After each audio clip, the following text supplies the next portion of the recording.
Hi everybody, Sanwadane, welcome to my channel. To make sure that you are subscribed and also to like the video. Lalela uNozipho Ntshangase is getting her groove back. Okay, at this point, I feel like she never lost the groove. She never lost the groove at all. Okay, while others are getting married 115 times and are looking for their 31st wives, uNozipho Ntshangase is getting herself a Mini Cooper. And let me tell you something, there's nothing mini about this Cooper, okay?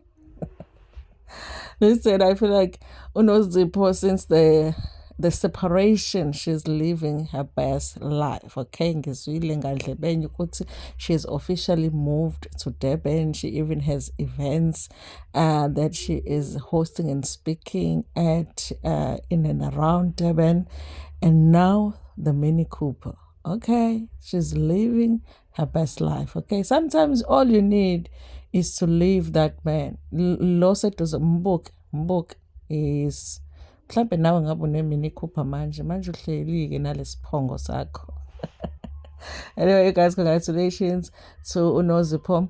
And Ntshangase, she is talking about this event that she's going to be a speaker at. It's an event that is being hosted by Ulungelo KM of Engineer Your Life. There are posters and everything. There is another event that they're also doing with Duratile that when I saw the post, I was like, I wish I could attend this one. Anyway, you guys, congratulations to uNozipho. It's good to just see her happy and living her best life. Thank you so much for watching this video. Please like it before we're gonna share it with your friends, with your family, and even with strangers in Tanda Kako.